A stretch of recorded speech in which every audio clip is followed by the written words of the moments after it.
अस्सलाम वालेकुम। आज का मौजू है हमारा एक्ज़ीमा।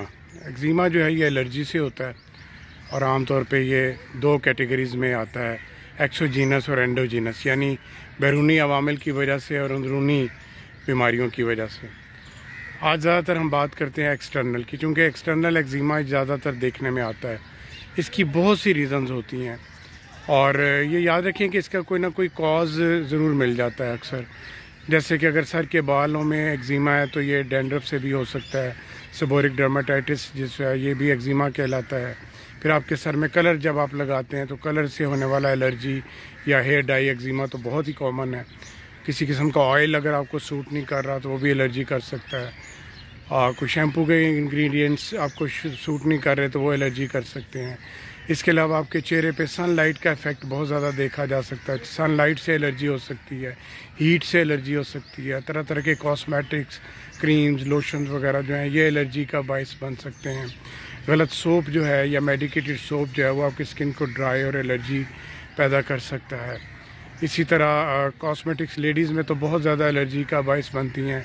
फेशियल, स्किन पॉलिश और तरह तरह के प्रोसीजर जब आप अपने चेहरे पे कराते हैं, लेज़र करवाते हैं या और जितनी भी पीलिंग के लिए जो केमिकल पीलिंग्स हैं या मुख्तलिफ़ किस्म की और जो प्रोसीजर यूज़ किए जाते हैं एस्थेटिक डर्मेटोलॉजी में, वो अभी आपके चेहरे पे और बॉडी पे एलर्जी का बायस बनते हैं। तो चेहरे के अलावा गर्दन पे आपके अगर नेकलेस टच हो रहा है तो उससे एलर्जी हो सकती है। परफ्यूम लगा रहे हैं उससे एलर्जी हो सकती है। कानों में ईयर रिंग जो हैं वो एलर्जी का बायस बन सकते हैं। टॉप्स वगैरह मुख्तलिफ़ किस्म जिस तरह का उनका मटीरियल होता है वो एलर्जी आपके कानों पे और गर्दन पे तो इन ज्वेलरी की वजह से बहुत ज़्यादा एलर्जी होती है। ज्वेलरी की एलर्जी आपके बाजू और हाथों पे भी देखने में ख़वातीन में आती है।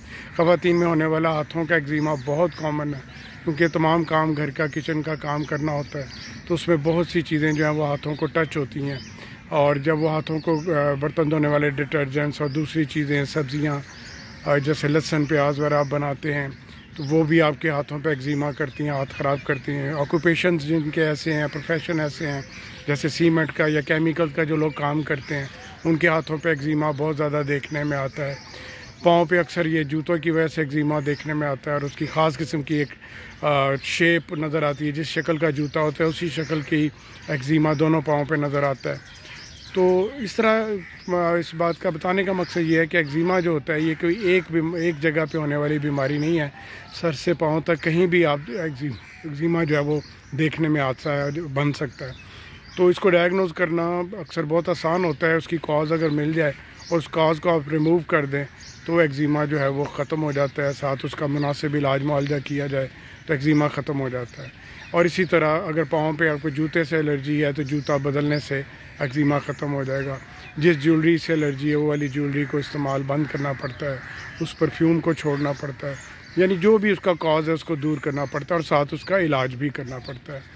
तो जो एंडोजीनस एक्ज़ीमा है, जो अंदरूनी अवामिल की वजह से होता है, उसको डायग्नोज़ करना ज़्यादा मुश्किल होता है, क्योंकि बहुत सी अंदरूनी बीमारियाँ हैं जो एकदम रिएक्शन और एलर्जी की शक्ल में स्किन पे ज़ाहिर होकर एक्ज़ीमा का बायस बनती हैं। तो बहरहाल किसी भी किस्म का आपका एक्ज़ीमा है, जो भी आपकी जल्दी मरज़ है, उसके लिए डर्मेटोलॉजिस्ट को मिलें। अगर मेरे से रब्ता करना चाहते हैं तो मेरा मोबाइल नंबर और मेरा व्हाट्सएप नंबर है, मेरी वेबसाइट पे वो मौजूद है। आप मुझे अपने एक्ज़ीमा की पिक्चर्स भेज के मुझसे मशवरा कर सकते हैं। जो ज़रूरी इलाज मुआलजा होगा वो मैं आपको बताऊँगा। मेरी क्लिनिक पे आना चाहें तो मेरी क्लिनिक को भी आप विज़िट कर सकते हैं। आपका बहुत शुक्रिया।